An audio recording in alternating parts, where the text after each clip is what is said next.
حبيبنا ومولانا محمد صلى الله عليه وعلى آله وأصحابه وبارك وسلم. أعوذ بالله من الشيطان الرجيم. بسم الله الرحمن الرحيم. يا أيها الذين آمنوا اتقوا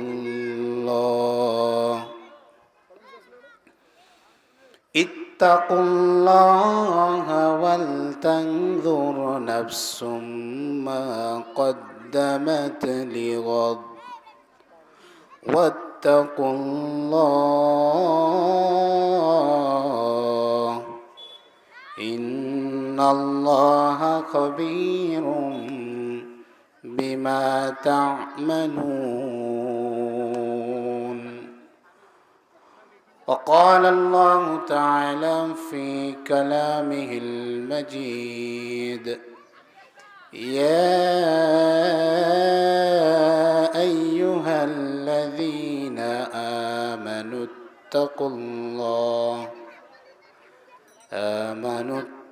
الله حق تقاته ولا تموتن إلا وأنتم مسلمون.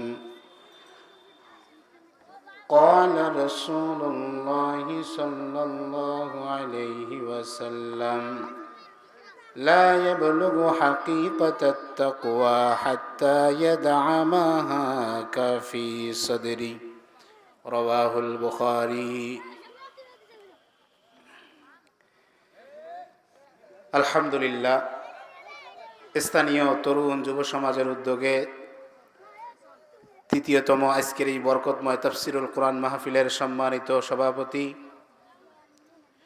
বিজ্ঞ আলেমে দ্বীন হযরত মাওলানা মুহাম্মদ আব্দুস সামাদ হুজুর উপস্থিত আছেন। উপস্থিত মঞ্চে উপবিষ্ট জাতির শ্রেষ্ঠ সন্তান উলামায়ে হযরত,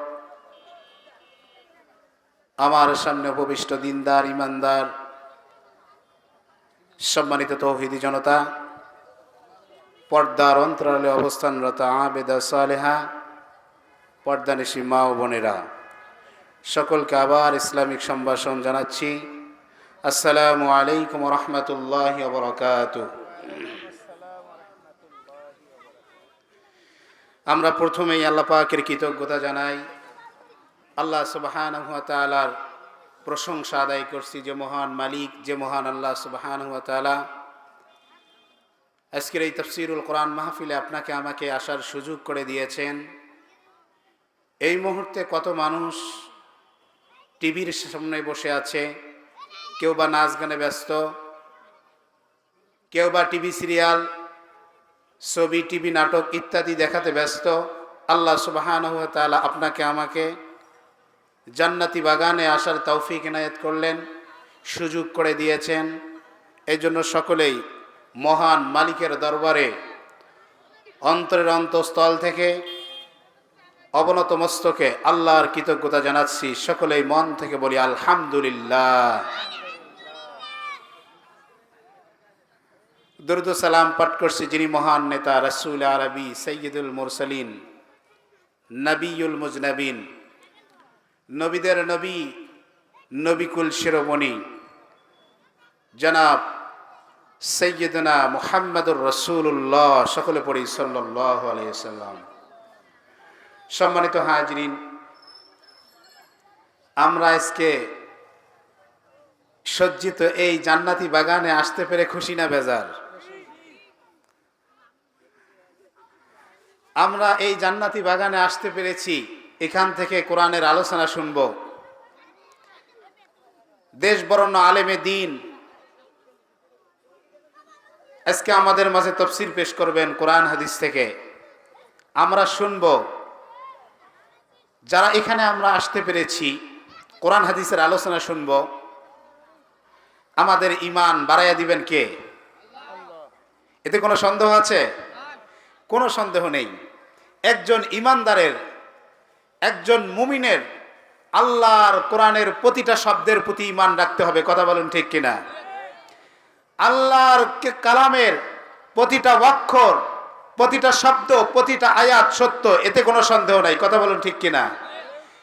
আল্লাহর কোরআনের একটা শব্দকে কেউ যদি অবজ্ঞা করে, কেউ যদি তুচ্ছ তাচ্ছিল্য করে, সে যদি 5 ওয়াক্ত নামাজিও হয়, 10 বার হজও করে, আল্লাহর কোরআনের কোনো শব্দকে যদি তুচ্ছ তাচ্ছিল্য করে, তার ঈমান থাকবে?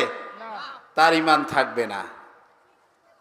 সে আল্লাহ পাক রব্বুল আলামিন জানাই দিয়েছেন, যারা এই কোরআনের মজলিসে আসে, কোরআনের আলোচনা শুনে, আল্লাহ রব্বুল আলামিন তাদের ঈমান বাড়ায় দেন। বলেন সুবহানাল্লাহ।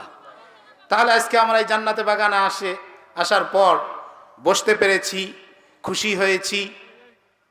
আমরা সবাই খুশি, কিন্তু একজন বেজার, একজনের গাত্রদাহ হচ্ছে, একজন খুশি না। তার নাম হচ্ছে শয়তান। কথা বলুন ঠিক কিনা?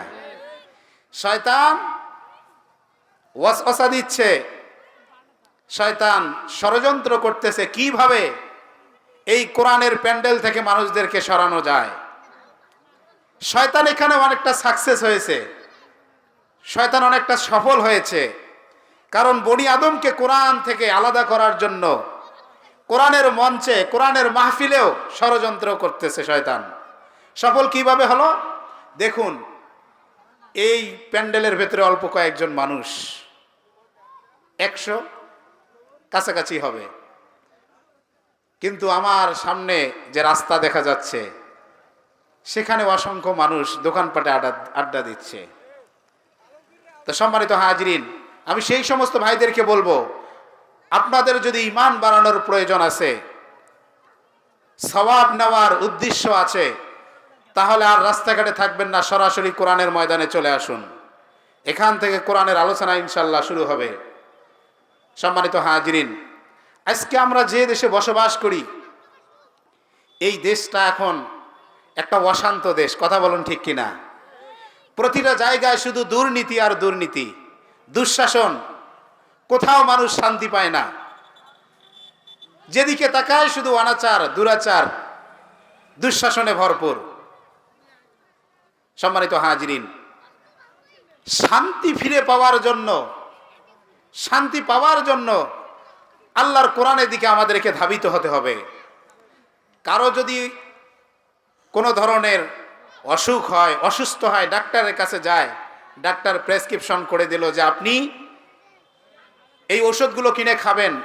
ওই লোক প্রেসক্রিপশন আনার পর তাকের মধ্যে রেখে দিল আর প্রেসক্রিপশন পড়ে, কিন্তু এই অনুযায়ী ওষুধ খায় না। আচ্ছা, বুঝে থাকলে বলুন, কেউ যদি ডাক্তারের প্রেসক্রিপশন অনুযায়ী ওষুধ না খায়, তার কি রোগ ভালো হবে? কখনো ভালো হবে না। কেউ যদি ডাক্তারের প্রেসক্রিপশন সুন্দরভাবে আলমারিতে সাজায়া গোছায়া রাখে, তাহলেও কোনো ফায়দা হবে না। আল্লাহ মানব জাতির শান্তির জন্য, মানব জাতির হেদায়েতের জন্য, মানব জাতির মুক্তির জন্য আল্লাহর কোরআন আল্লাহ পাক দিয়েছেন। কথা বলুন ঠিক কিনা? এই কোরআন আজকে আমরা তাকের মধ্যে তুলে দিয়েছি।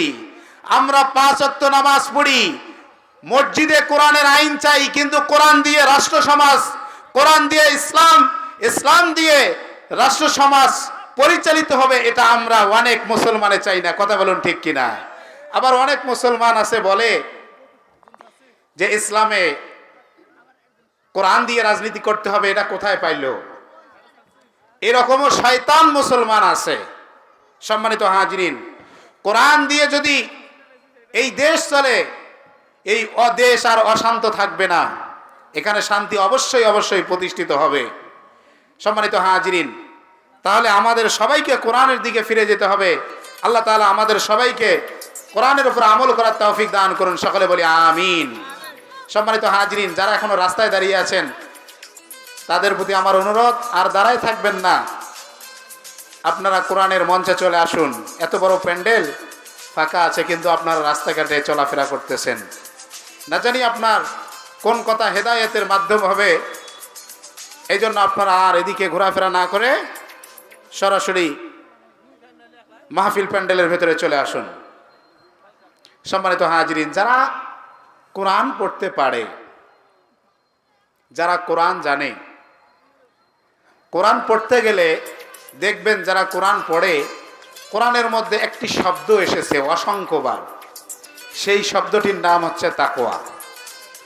আচ্ছা, কোরআনে একটি শব্দ এসেছে অসংখ্যবার, এই শব্দটির নাম কি বলেন তো? তাকওয়া। এই শব্দটির নাম কি? তাকওয়া। আল্লাহ পাক এই শব্দটি কোরআনুল কারীমের মধ্যে দিয়েছেন। সম্মানিত হাজিরিন, যারা কোরআন পড়েন তারা জানেন কোরআনে অসংখ্য জায়গায় এই তাকওয়া শব্দটি এসেছে।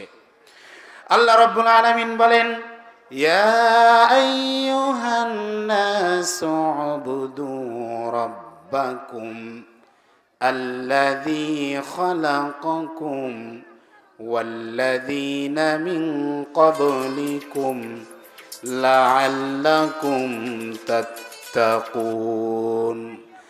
আল্লাহ রাব্বুল আলামিন বলেন, এখানে তাকওয়া অবলম্বনের কথা বলেছেন। হে মানব সম্প্রদায়, হে আমার বান্দারা, তোমরা আমার ইবাদত করে, আমার এই গোলামি করো, আমার এই দাসত্ব করো, কোনো মানুষের পদাঙ্ক অনুসরণ করো না। কারণ আমি আল্লাহ তোমাদেরকে সৃষ্টি করেছি, আমি আল্লাহ তোমাদেরকে বানিয়েছি। বুঝে থাকলে বলুন, আমাদের যিনি সৃষ্টি করেছেন তিনি কে? আমাদেরকে যিনি সৃষ্টি করেছেন তিনি হচ্ছেন আল্লাহ। আমার আপনার স্রষ্টা, আমার আপনার রব হচ্ছেন আল্লাহ। সে আল্লাহ পাক রব্বুল আলামিন বলতেছেন, আমি তোমাদেরকে সৃষ্টি করেছি, শুধু তোমাদেরকে না, ওয়াল্লাযীনা মিন ক্বাবলিকুম, তোমাদের পূর্বে যারা ছিল আমি আল্লাহ তাদেরকেও সৃষ্টি করেছি। সুবহানাল্লাহ। আল্লাহ পাক বলছেন, লাআল্লাকুম তাত্তাকুন, হে মানব, হে আদম সন্তান, আমি তোমাদেরকে সৃষ্টি করেছি, তোমাদের পূর্বে যারা ছিল তাদেরকেও সৃষ্টি করেছি, অতএব তোমরা আমার ইবাদত করো আর তাকওয়া অবলম্বন করো। ভয় করার কথা কে বলেছেন? কথা বলুন, আল্লাহ পাক বলেছেন। আল্লাহ রাব্বুল আলামিন কোরআনুল কারীমের মধ্যে বলছেন, ইয়া আইয়ুহাল্লাযীনা আমানুত্তাকুল্লাহ ওয়া কুনু মা'আস সাদিকিন।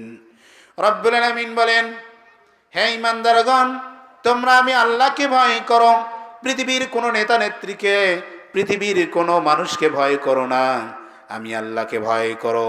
যারা আল্লাহকে ভয় করে, আল্লাহ রাব্বুল আলামিন বলে দিয়েছেন, ওয়া কুনু মা'আস সাদিকিন, তোমরা নেককার লোকদের সঙ্গী হয়ে যাও। সুবহানাল্লাহ। আল্লাহ পাক এখানে আমাকে আপনাকে শিক্ষা দিচ্ছেন, হে মানুষ, তোমরা নেককার লোকদের সঙ্গে উঠা বসা করো। আল্লাহ পাক বলছেন, তোমরা যদি আমাকে ভয় করে থাকো তাহলে আমার কথা শোনো, ওয়াকুনু মা'আস সাদিকিন, তোমরা নেককার লোকদের সঙ্গী হও। বলেন তো দেখি, এই আদেশটা কে করেছেন? আল্লাহ করেছেন। আল্লাহ রাব্বুল আলামিন আপনাকে আমাকে আদেশ করেছেন তার গোলামি করার জন্য, তার হুকুম মানার জন্য। আল্লাহ রাব্বুল আলামিন আপনাকে আমাকে বলেছেন, হে মানুষ সকল, তোমরা আমাকে ভয় করো। কোরআনের বিভিন্ন জায়গায় এসেছে, ইয়া আইয়ুহান নাসুত্তাকু রাব্বাকুম ইন্না জালজালাতাস সাআতি শাইউন আযীম। আল্লাহ পাক রব্বুল আলামিন বিভিন্ন জায়গায় আল্লাহকে ভয় করার কথা বলেছেন। কোরআনে যে শব্দটি এসেছে সেটাকে বলা হয়েছে তাকওয়া, আর যার ভিতরে তাকওয়া থাকে তাকে বলা হয়েছে মুত্তাকি। বুঝে থাকলে বলুন, যার ভিতরে তাকওয়া থাকবে, কোরআন তাদেরকে কি বলেছে? মুত্তাকি বলেছে। কি বলেছে? মুত্তাকি বলেছে। যারা আল্লাহকে ভয় করে, আল্লাহ রাব্বুল আলামিনের উপরে বিশ্বাস রাখে, আল্লাহর উপর ঈমান এনেছে, আল্লাহ রাব্বুল আলামিন বলেছেন এরা হলো মুত্তাকি। আল্লাহ পাক বলছেন, যালিকাল কিতাবু লা রাইবা ফি হুদাল লিল মুত্তাকিন। যারা আমি আল্লাহকে ভয় করে, আমি আল্লাহকে ভয় করে গুনাহ থেকে বেঁচে থাকে, আল্লাহ রাব্বুল আলামিন বলছেন সেই সমস্ত মুত্তাকিদের জন্য আল্লাহ এই কোরআন হেদায়েত হিসেবে পাঠিয়ে দিয়েছেন। বলুন সুবহানাল্লাহ। আল্লাহ পাক রব্বুল আলামিন এই কোরআন আপনাকে আমাকে দিয়েছেন হেদায়েতের গ্রন্থ হিসেবে। কথা বলেন, এই কোরআন আমাদের সম্মান বাড়ানোর জন্য আসছে কিনা? এই কোরআন আমাদের সম্মান ইজ্জত বাড়ানোর জন্য এসেছে, আমাদেরকে শান্তি দেওয়ার জন্য এসেছে। কিন্তু আজকে আমরা এই কোরআন ছেড়ে দিয়েছি। কোরআন ছেড়ে দেওয়ার কারণে আজকে আমাদের উপর জুলুম নির্যাতন, আমাদের উপর নিপীড়ন চলে আসছে। আমরা আমাদের অধিকার থেকে বঞ্চিত, আমরা আমাদের অধিকার হারা, আমরা আমাদের অধিকার ফিরে পাচ্ছি না। কোরআন যদি উপর থেকে নিচ পর্যন্ত কায়েম হয়ে যায় তাহলে কোথাও আর অশান্তি থাকবে না। কথা বলুন ঠিক কিনা? কোরআন যদি উপর থেকে নিচ পর্যন্ত, সংসদ থেকে একে রান্নাঘর পর্যন্ত কোরআনের আইন দ্বারা যদি পরিচালিত হয় তাহলে এখানে কোনো ধরনের আর বিশৃঙ্খলা থাকবে না। কথা বলুন ঠিক কিনা? সম্মানিত হাজিরিন, আল্লাহ সুবহানাহু ওয়া তাআলা তাকওয়ার কথা বলেছেন। পৃথিবীর মধ্যে যত মানুষ আছে সমস্ত মানুষের মধ্যে আল্লাহর কাছে তারাই সবথেকে বেশি সম্মানিত যারা মুত্তাকি। বলুন সুবহানাল্লাহ। আল্লাহ রাব্বুল আলামিন বলছেন, ইন্না আকরামাকুম ইনদাল্লাহি আতকাকুম। যে ব্যক্তি আমি আল্লাহকে ভয় করে, যে ব্যক্তি আমি আল্লাহর উপর বিশ্বাস রাখে, আল্লাহকে ভয় করার কারণে সে গুনাহ থেকে নিজেকে বাঁচিয়ে রাখে, আল্লাহ রাব্বুল আলামিন বলছেন সমস্ত মানুষের মধ্যে আমার কাছে ওই ব্যক্তির সম্মান বেশি। সুবহানাল্লাহ। যারা আল্লাহ তাআলাকে ভয় করবে, আল্লাহ তাআলাকে ভয় করে গুনাহ থেকে বেঁচে থাকবে, গুনাহ করতে যাবে, যখন এই গুনাহের দিকে ধাবিত হবে তখনই তার স্মরণ হবে যে আমি যে গুনাহ করতেছি, আমি যে অপরাধ করতেছি, মানুষকে কষ্ট দিচ্ছি, কেউ যদি না দেখে আমার আল্লাহ দেখতেছেন। কেউ যদি আমার এই গুনার প্রতিবাদ না করে, আমি কাউকে কষ্ট দিচ্ছি, সে যদি প্রতিবাদ না করে, কিন্তু একজন প্রতিবাদ করবেন, তিনি কে? কথা বলেন, আল্লাহ। আল্লাহ কাউকে ছাড় দেবেন না, উপস্থিত ছেড়ে দিয়েছেন, কিন্তু এই ছেড়ে দেওয়াটা ক্ষণিকের সময়ের জন্য। একদিন আল্লাহ পাক রব্বুল আলামিন প্রত্যেককে ধরবেন। আল্লাহ যেদিন ধরবেন, ওয়ালা ইউসিকু ওয়াসাকাহু আহাদ, যেদিন ধরবেন তিনি শক্ত করে ধরবেন, সেদিন আর পালানোর কোনো পথ থাকবে না। আল্লাহ রব্বুল আলামিন সেদিন এমনভাবে পাকড়াও করবেন, আল্লাহর হাত থেকে, আল্লাহর আযাব থেকে কেউ ছুটতে পারবে না। কথা বলুন ঠিক কিনা? আল্লাহ রব্বুল আলামিন কোরআনুল কারীমের মধ্যে তাকওয়ার কথা বলেছেন। এই তাকওয়া অবলম্বনের জন্য, তাকওয়া অর্জনের জন্য আল্লাহ সুবহানাহু ওয়া তাআলা নবীকে নির্দেশ দিয়েছেন, হে নবী আপনি তাকওয়া অবলম্বন করুন, আমাকে ভয় করুন। আল্লাহ রাব্বুল আলামিন কোরআনুল কারীমের 33 নম্বর সূরার 1 নম্বর আয়াত সূরা হাজাবের মধ্যে বলছেন, ইয়া আইয়ুহান নাবিয়্যুত্তাকিল্লাহ ওয়া লা তুতি'ল কাফিরিনা ওয়াল মুনাফিকিন। আল্লাহ পাক বলেন, হে নবী আপনি আমাকে ভয় করুন। আল্লাহ পাক নবীজিকে তাকওয়ার শিক্ষা দিচ্ছেন, হে নবী আপনি আমাকে ভয় করুন, আমাকে ছাড়া আর কাউকে ভয় করবেন না, কোনো কাফের বেঈমান মুশরিককে আপনি ভয় করবেন না। তাহলে আল্লাহ ছাড়া কোনো পৃথিবীর যে কোনো ধরনের শক্তিশালী রাষ্ট্র হোক না কেন, শক্তিশালী প্রশাসন হোক না কেন, কাউকে ভয় করা যাবে? কাউকে ভয় করা যাবে না। মুমিন কখনো আল্লাহ ছাড়া কারো সামনে মাথা নত করে না। প্রয়োজনে সে জীবন দেবে, কিন্তু মানুষকে সে ভয় করবে না। কথা বলুন ঠিক কিনা? সম্মানিত হাজিরিন, আল্লাহ সুবহানাহু ওয়া তাআলা আপনাকে আমাকে ডাক দিয়ে বলতেছেন, হে মানুষ সকল, ইয়া আইয়ুহান নাসুত্তাকু রাব্বাকুম, হে মানুষ সকল তোমরা আল্লাহকে ভয় করো। আল্লাযী খালাকাকুম মিন নাফসিন ওয়াহিদা, আল্লাহ পাক বলছেন, হে মানুষ সকল তোমরা আমাকে ভয় করো। আল্লাযী খালাকাকুম, আমি তোমাদেরকে একজন থেকেই সৃষ্টি করেছি। বুঝে থাকলে বলুন, আল্লাহ আমাদেরকে কয়জন থেকে সৃষ্টি করেছে? একজন থেকে। মিন নাফসিন ওয়াহিদা, আল্লাহ পাক বলতেছেন বনি আদমকে, হে বনি আদম আমি তোমাদেরকে তোমাদের পিতা আদম আলাইহিস সালাম থেকে তোমাদেরকে সৃষ্টি করেছি। আবার আমার কাছে তোমাদেরকে আসতে হবে, আমার কাছে তোমাদেরকে একদিন ফিরে আসতে হবে, অতএব আমাকে ভয় করো। আচ্ছা, আল্লাহ সুবহানাহু ওয়া তাআলা আপনাকে আমাকে বলেন তো দেখি কি করার নির্দেশ দিয়েছেন? তাকে ভয় করতে নির্দেশ দিয়েছেন, কথা বলুন ঠিক কিনা? অনেকগুলো আয়াত শোনালাম আপনাদেরকে। আল্লাহ পাক এই আয়াতগুলোর মাধ্যমে আপনাকে আমাকে শিক্ষা দিচ্ছেন, হে মানব মণ্ডলী, তোমরা আমাকে ভয় করো। ভয়টা এমনভাবে করতে হবে, একজন মানুষের ভিতরে যদি আল্লাহর ভয় না থাকে, তার দ্বারা দুর্নীতি দুঃশাসন চলবে, কথা বলুন ঠিক কিনা? দুনিয়ার কোনো প্রশাসনের ভয়, দুনিয়ার জেল জরিমানার ভয় তাকে কোনোভাবে দুর্নীতি দুঃশাসন থেকে বাঁচায় রাখতে পারবে না। শুধুমাত্র কেবলমাত্র আল্লাহর সামনে পরকালে জবাবদিহি করতে হবে, আল্লাহর সামনে দাঁড়িয়ে জীবনের প্রতিটা কর্মের হিসাব দেওয়া লাগবে। এই ভয়ে মানুষ দুর্নীতি থেকে বেঁচে থাকবে, কথা বলুন ঠিক কিনা? আজকে আমাদের ভেতরে আল্লাহর ভয় নাই, যার কারণে আমরা প্রতিটা মুহূর্তে গুনাহ করে যাচ্ছি, প্রতিটা মুহূর্তে অপরাধ করে যাচ্ছি। আল্লাহ পাক সে কথাই বলছেন, হে মানব সম্প্রদায়, তোমরা আমাকে ভয় করো। সম্মানিত হাজিরিন, এই তাকওয়া প্রসঙ্গে ইনশাআল্লাহ আমরা আলোচনা শুনবো। আল্লাহ নবী সাল্লাল্লাহু আলাইহি সাল্লাম বলছেন, আত-তাকওয়া হাহুনা ওয়া ইউশিরু ইলা সাদরিহি সালাসা মাররাত। নবী করিম সাল্লাল্লাহু আলাইহি সাল্লাম বলছেন, তাকওয়া হচ্ছে এখানে। তাকওয়া এখানে তিনবার আল্লাহর নবী তার বুকের দিকে ইশারা করে বলেছেন, তাকওয়া হচ্ছে এখানে। আল্লাহকে ভয় করবে মানুষের সামনে না, আল্লাহকে ভয় করতে হবে অন্তর দিয়ে, কথা বলেন ঠিক কিনা? আল্লাহকে ভয় করতে হবে অন্তর দিয়ে। শুধুমাত্র মানুষ দেখে এই ভয়ে নামাজ পড়তে যায়, কিন্তু আল্লাহর ভয়ে নামাজ পড়ে না, এমনও লোক সমাজে আছে না নাই? আল্লাহকে ভয় করার দোহাই দিয়ে ক্ষমতায় যায়, কিন্তু তারা সেখানে গিয়ে দুর্নীতি করে, দুঃশাসন চালায়।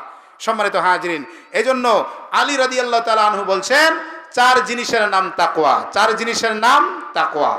আচ্ছা, বুঝে থাকলে বলুন কে বলেছেন এই কথাটা? আলী রাদিয়াল্লাহু তাআলা আনহু ইসলামের কত নম্বর খলিফা বলতে পারেন? 4 নম্বর খলিফা। আলী রাদিয়াল্লাহু তাআলা আনহু নবী করিম সাল্লাল্লাহু আলাইহি সাল্লামের জামাতা ছিলেন। আল্লাহর রাসূলের কন্যাকে তিনি বিবাহ করেছিলেন। ইসলামের চতুর্থ খলিফা ছিলেন তিনি। বলেন, আল্লাহর রাসূলের প্রিয় সাহাবী আলী